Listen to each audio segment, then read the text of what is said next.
Rappelle-toi ce qu'il t'avait dit, Mr. John. John m'avait dit que j'étais faite pour parler aux hommes,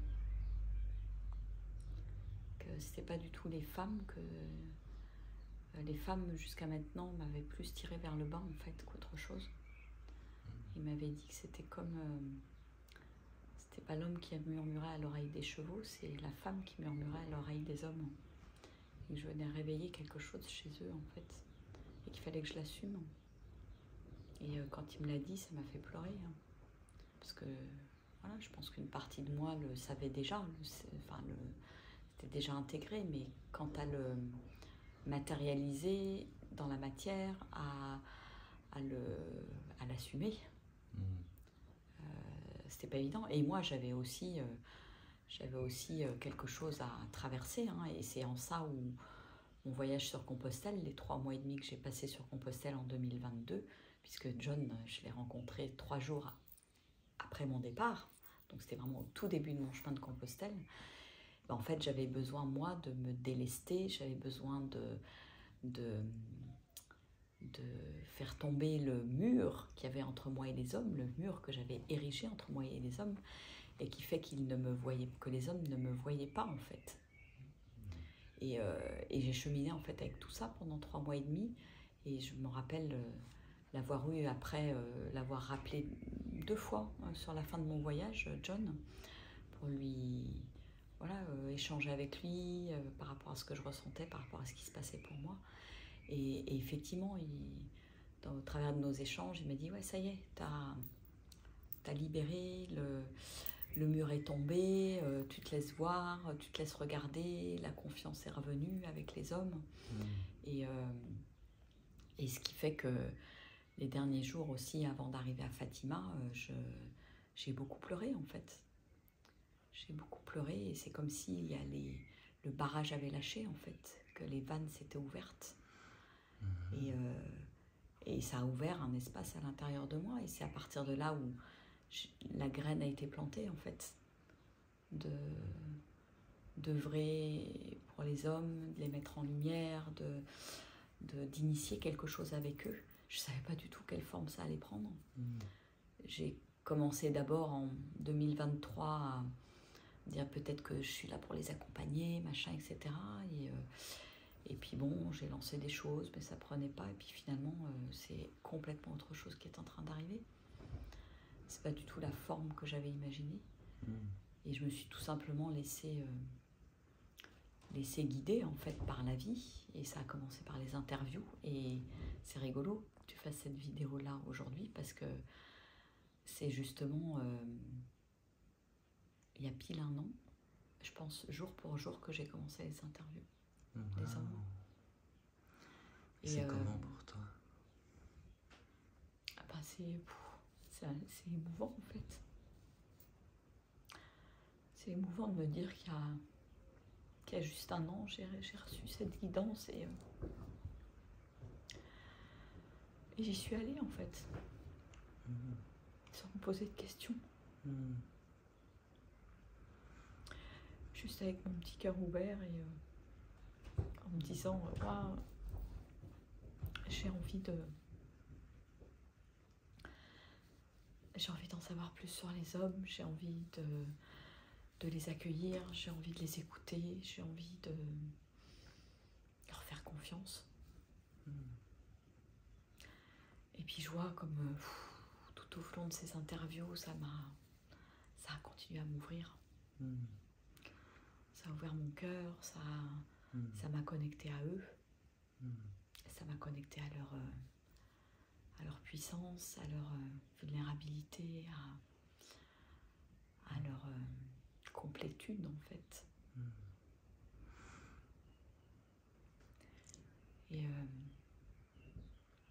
Et de voir aujourd'hui, voilà, cette 2e marche pour les hommes là qui est en train de prendre forme, en plus sur Compostelle, qui est voilà, c'est un peu comme si ça bouclait la boucle. C'est le retour à la maison, à l'oasis. Le retour à la maison aujourd'hui, après mes 2 mois aux Philippines. Et au bout de cette marche. Et aujourd'hui, avec qui as-tu fait une vidéo? Jour pour jour? C'était la vidéo de... Non, aujourd'hui, à qui as-tu eu en vidéo? Stéphane? Stéphane Vendôme. Stéphane que j'ai interviewé, je sais plus, ça doit être au mois de juin l'année dernière. Et qui est là en fait. Qui est là en soutien, qui croit au projet, qui est...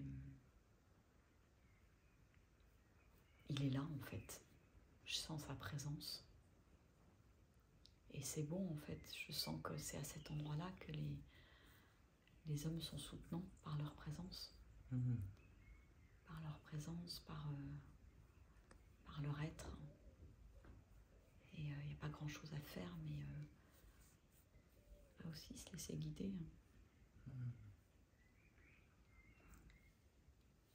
J'ai entendu que sur le chemin de Fatima, il y a quelque chose à propos des hommes que tu as laissé passer. Est-ce que tu te rappelles ce qui s'est passé 3 jours avant d'arriver à Fatima?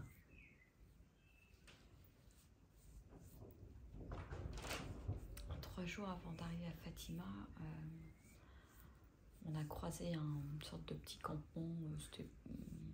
À propos de ton instrument de musique. Ah oui, à propos de mon instrument de musique.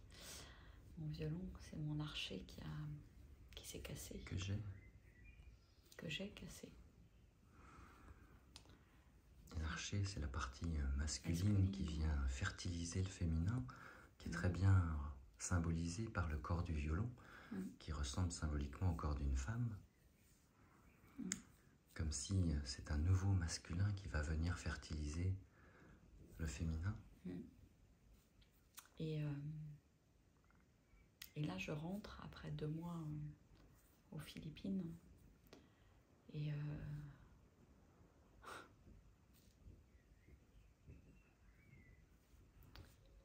c'est mon violon qui s'est décollé. Et c'était toujours aussi 3 jours avant de rentrer. C'était la veille de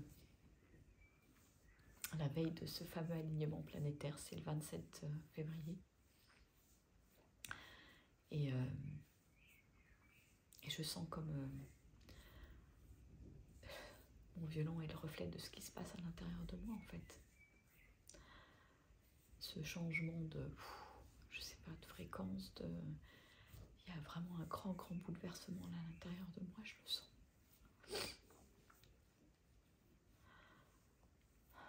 C'est une nouvelle fréquence qui est en train de s'installer, c'est une nouvelle mélodie de mon âme. Il ne va plus avoir le même son, mon violon. C'est comme une... Je vais l'emmener pour lui permettre de renaître. Et ça va être beau parce que... Je sens que ça va être beau parce que je sais chez qui je vais l'emmener. Le luthier qui m'a vendu mon archet il y a 2 ans. Enfin, il y a 1 an, je ne sais plus quand est-ce que je l'ai... Et je vais poser une intention avec lui. Que mon nouveau violon recollé soit vraiment la pleine expression de la musique de mon âme. Ce qui n'était peut-être pas le cas encore jusqu'à maintenant.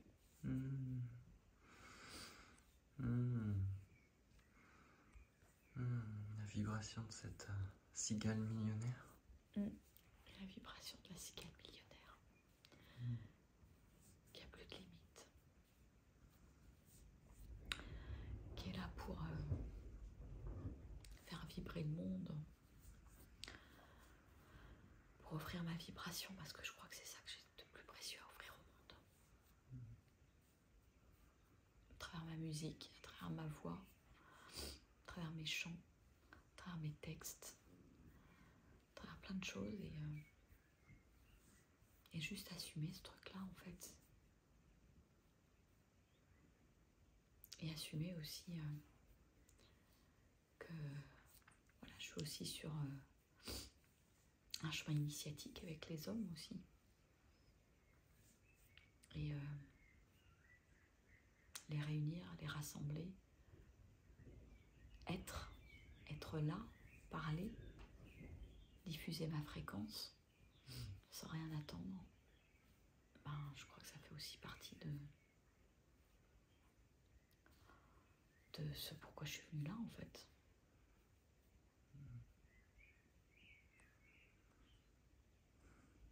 Ouais, je sens que là je suis dans un grand passage là. Un grand passage. C'est une vraie initiation, comme si mon voyage aux Philippines m'avait permis de préparer tout ça en fait.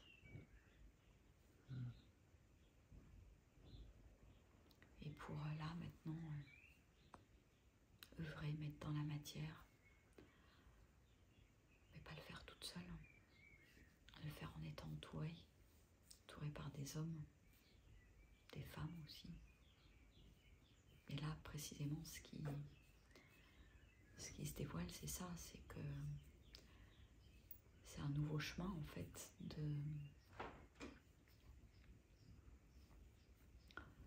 d'accepter le soutien des hommes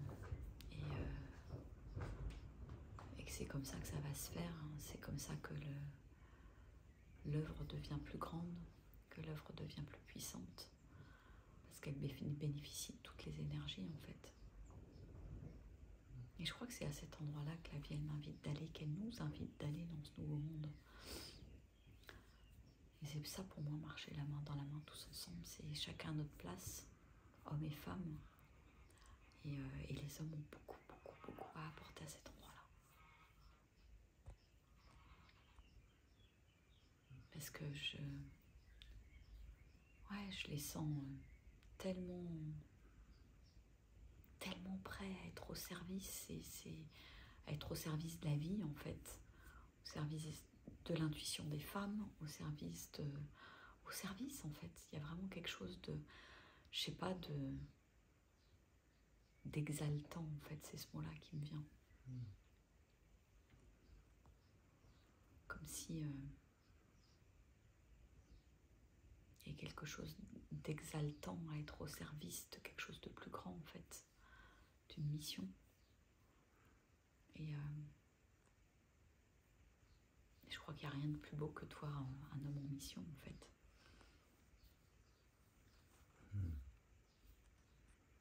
Qui est ancré dans son axe aligné et qui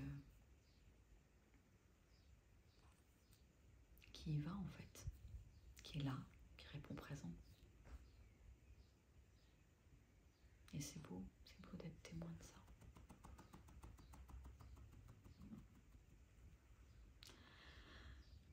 Je suis heureuse d'initier quelque chose là, vraiment. Je sens que ça va être grand, ça va être grandiose.